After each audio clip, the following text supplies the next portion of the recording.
You're listening to Weight Loss for Life Coaches, Episode 15, with Master Certified Life and Weight Loss Coach, Paige Bowman.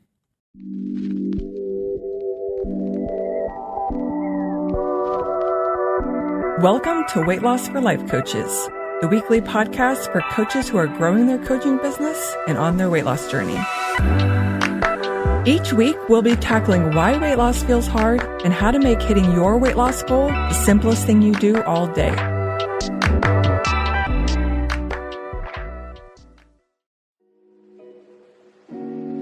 Y'all, I got COVID last week, and oh my goodness, it sucks. Don't get it if you can help it. I have not been that sick in a while, and let me tell you, being sick is a great time to pay attention to and build your brain and body connection that's so useful with what we're talking about today, the hunger scale. I have talked about the hunger scale a few times on this podcast, and now it's time to dive into it so we can talk about it, and you can always come back to this one and refer to it when you want to know more about the hunger scale. It's all I had there for a bit when I was sick, my brain and body connection, and it got me thinking about what I love about the hunger scale and its simplicity. The hunger scale, or rather the hunger and fullness scale, I love talking about because it's what represents simplicity and ease on your weight loss journey. I like having tools in my tool belt, and I like to keep them few, far between, and of course simple. And the hunger and fullness scale is the one tool that has made losing weight and maintaining my weight so simple. Before I found coaching, I had used nutrition programs, exercise programs, general diets, and galore to lose weight. And never once can I remember someone teaching me about hunger and fullness and satisfaction. And if they did, they didn't make it as simple or rememberable as the hunger scale. I learned about the hunger scale from Jody Moore. She was really the first life coach that I had worked with, and she has a membership program called Be Bold. It's amazing. I would highly recommend if that's something you're looking for. I also learned about it from the Life Coach School, and I know many people teach it. Many of my clients come to me having already heard about it and know about it, but maybe you haven't. And I'll just say, even if you have heard about the hunger and fullness scale, just today, I had a client tell me how much she loves how deeply we dive into the hunger scale. And I think she's spot on. It's one of my tools that I use for myself and that I use in my coaching programs. So we don't just learn it and move on, we deep dive into it. And we let it be a tool and a skill that we master because it's so useful in losing weight and maintaining weight loss for the rest of your life. So I'm going to introduce it to you in my own way, the way I think about it, the way I use it, and why it's so powerful for maintainable weight loss. And then we'll end today's podcast with some ways to put it into practice today. The hunger and fullness scale is a simple way of thinking about your hunger and your fullness in a way that can be tangibly measured. So instead of saying I'm hungry, it's time to eat, you could say I'm a -2 on my hunger scale, and I like to be at a -4, so I'll wait another hour. And instead of saying I'm full, so it's time to stop eating, you could say I'm a +3, so I'll eat a few more bites. So it's a number system, right? Like a scale that we pair with your hunger and fullness levels. I like to go from -10 to 0 to +10. So what I do is I attach how it feels in my body to the number. So for me, a -10 is starving. It's super uncomfortable and I never want to get there. 0 is neutral. I'm neither hungry or full, just nothing. And a +10 is super uncomfortably full. I also never want to get there. What we're doing here is not only assigning hunger and fullness to a number on a scale, but we're getting to know what those sensations feel like in the body, teaching ourselves to check in with them and then label them. I like to tell my clients how I use it and then ask them to take a week or two to try it out and see where their hunger and fullness levels land and what numbers they'd assign to them. For example, I like waiting until I'm at a -4 to start eating. What that feels like to me is I've had maybe 2 or 3 hunger pangs in the last hour. It's not too uncomfortable, but I'm glad I've got lunch planned in the next 15 to 30 minutes. So I'm paying attention to my hunger as it goes from neutral, 0 to a -4. And then for my fullness level, I like to stop eating at a +4, +5, depending on what I'm eating. And a +4 or a +5 feels like I've had enough. Maybe I could take a couple more bites, but I'm good where I'm at. I'm satisfied. What we're doing with the hunger and fullness scale is teaching ourselves to pay attention to what the body is trying to tell us throughout the day. It's always trying to tell us and talk to us, but if we're not listening, then we'll eat when it's not actually time for fuel. Maybe we're eating according to when other people eat, or we're eating according to the time instead. With this, we're opening up the mind-body connection, and once it's opened and you're using it, weight loss and maintenance is so much simpler. What I've learned over my years of using this hunger scale is that your body wants to tell you when it's time to eat and when it's time to stop. For the most part, that is something that it's trying to tell you. It's sending you those signals. Whether you're paying attention to them or not is a different story.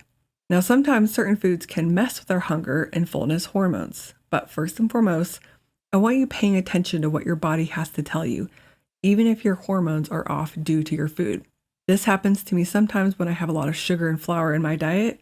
It's a bummer, but I can tell when it's off because when I'm so used to paying attention to my body's sensations and signals that when I get hungry earlier than normal, I know my hormones might be off. I've also noticed a difference in my fullness levels depending on what I'm eating. So for example, when I eat wings and fries, I feel solidly full at a +4. My stomach doesn't feel too stuffed. I could probably take 2 more bites, but I'm good without, and I don't feel uncomfortable at all. However, when I'm eating one of my daily salads, I'll eat to a +5, which is a similar feeling, but I do eat a few more bites because the way the salad sits in my stomach is a little different. The reason I'm telling you about this nuance is because it's an example of the observation I found by being a scientist of myself, my body, and my digestive system. I found this information out because I got really good at the hunger and fullness scale, listening to my body and paying attention over time.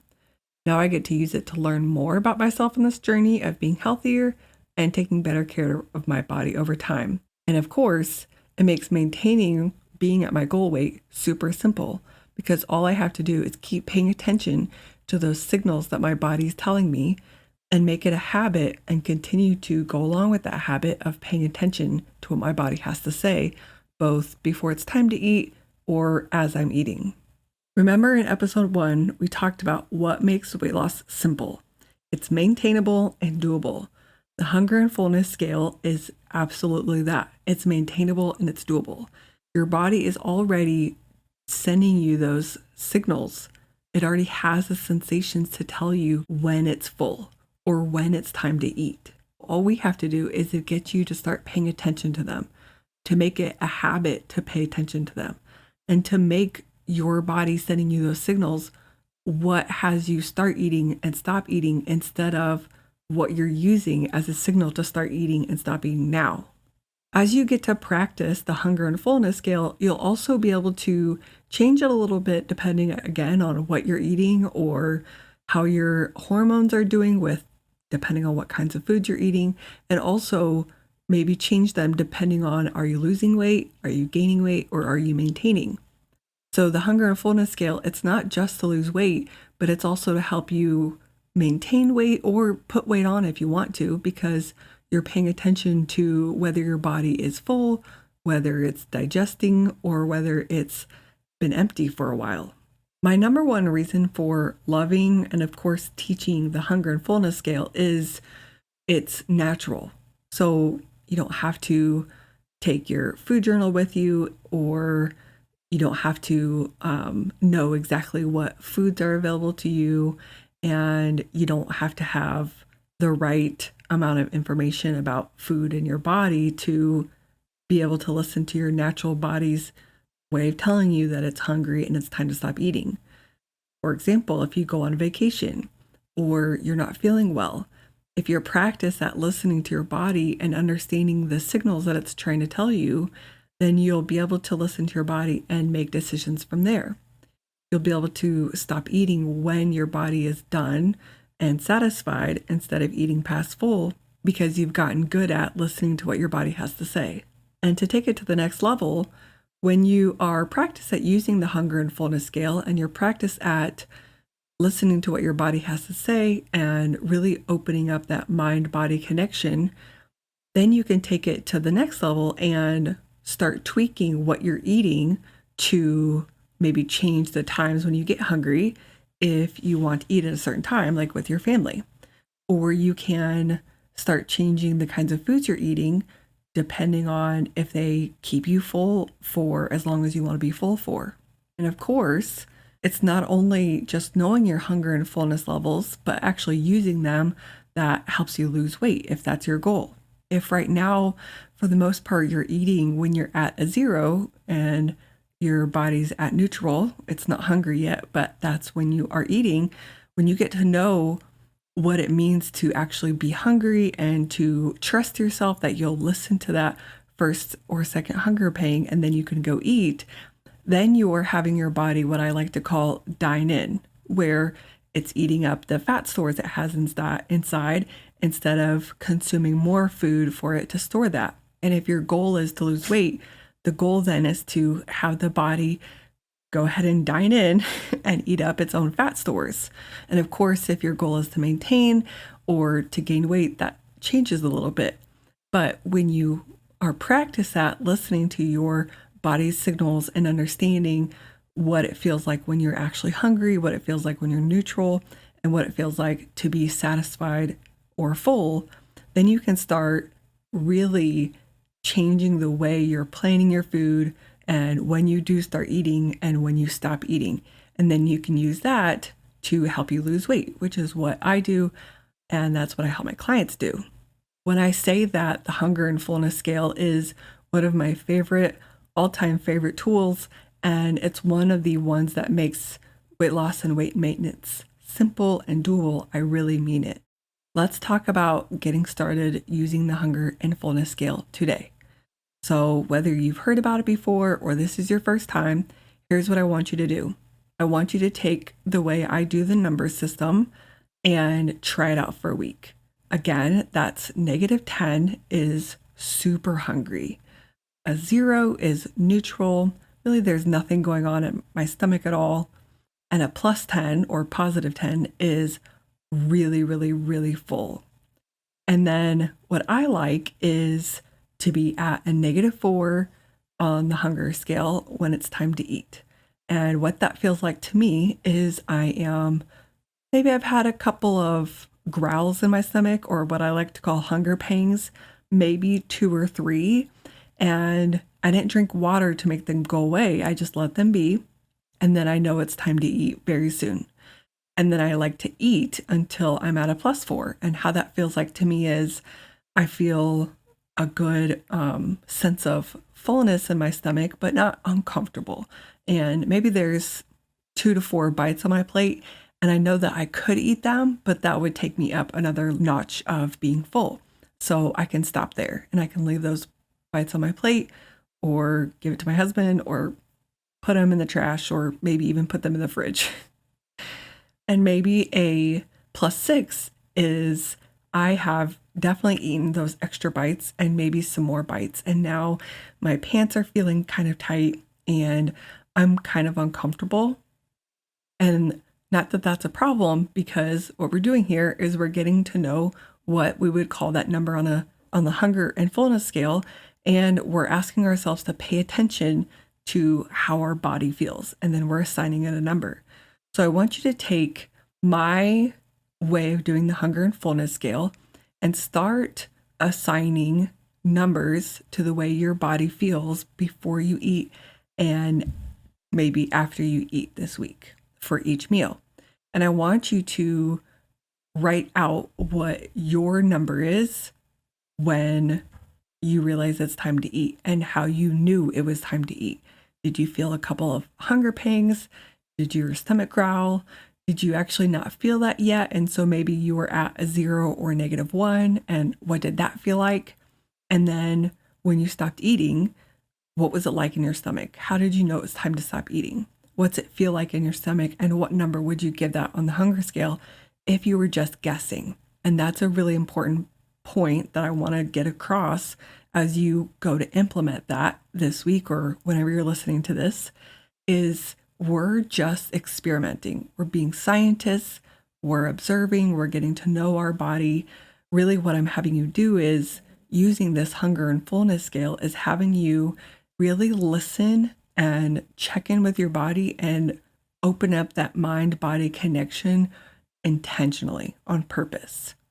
And so take this week, use my version of the hunger and fullness scale, and start mapping it to how you feel when you're hungry, when you feel like it's time to eat, or when it's time to stop, and really start paying attention to what your body has to tell you, because it is trying to talk to you.